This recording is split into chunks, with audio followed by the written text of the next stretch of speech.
XPO. It's a leading trucking company and logistics company with a customer list that includes GE, Ford, Deere, and Dow. Mario Harik is the CEO of XPO, and he joins us now in a first on CNBC interview. Mario, good morning. Thanks for being here. Good morning. Thanks so much for having me, Frank. So, Mario, give us a sense of the supply chain. Where is it at right now? What direction do you see it going in the second half of the year? So, Frank, what we're seeing from a demand perspective is demand is obviously slower this year than what it was last year. We saw the trough in terms of shipping demand be in the month of March, and things have slightly improved in both the month of April and the month of May. Now, when we look at our industry in less than truckload, shipment counts are down year on year in the high single digit, low double digit. Now, at XPO, the last published number we had was for the month of May, but our shipment count was up 2% on a year basis.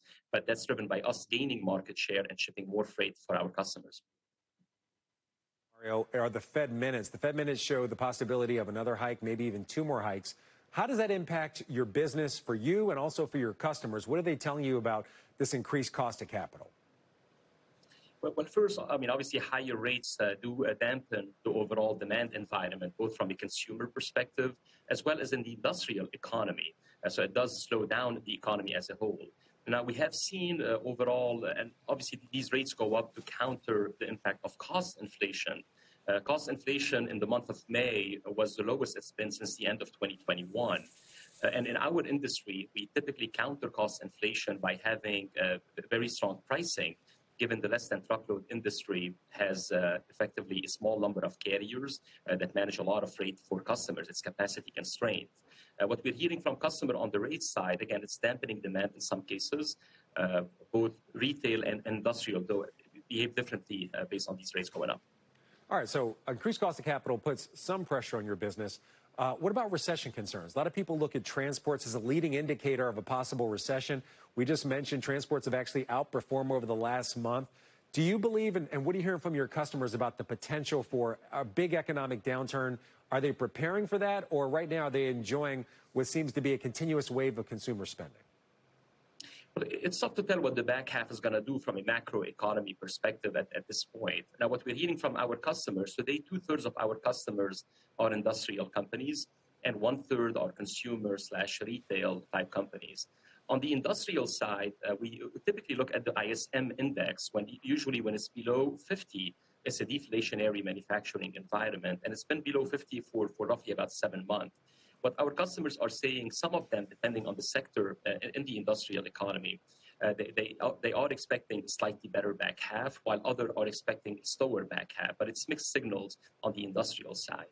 On the retail side, there is a different dynamic with inventory destocking. We usually interview or survey our customers on a quarterly basis where we get feedback from them. And more than 2/3 of our retail customers said that their inventory levels are where they wanted them to be. And that obviously leads to more shipping as you fulfill or replenish that inventory.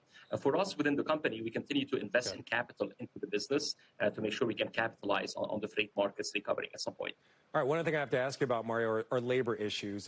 Yesterday, we saw UPS decline on concerns that their talks with the Teamsters are breaking down. We've seen some issues at the West Coast ports in both the U.S. and in Canada. What are you hearing from your customers when it comes to concerns about labor issues? Are they preparing for possible disruptions in the second half of the year? And if so, how? Well, first, we wish them the best as they navigate these tough times. When I think about customers, usually any disruption in the supply chain leads to uneven flows of freight demand. So you won't have a consistent flow from customers as they ship goods through their supply chains. And they usually, obviously, as a carrier, we're there to support them by investing more capital in our business. Just to give you an idea, Frank, this year we're going to add more than 6,000 new trailers to our fleet. And this enables us to service more customers and serve them more effectively over time as well. Would any labor disruption, especially on those West Coast ports, would that be a tailwind or a headwind for your business? Well, on the short term, it would be a headwind whenever these disruptions are happening because you have less freight flow coming into the country. But at the same time, that would be followed by typically a high demand environment from customers where providing the capacity for customers become very important. So it's a combination of both, but disruptions usually mean that we need to partner closely with our customers, and we're usually there for them to support their business. All right, Mario Harik, CEO of XPO, thank you for your time. Thanks for being here. Thanks for having me, Frank.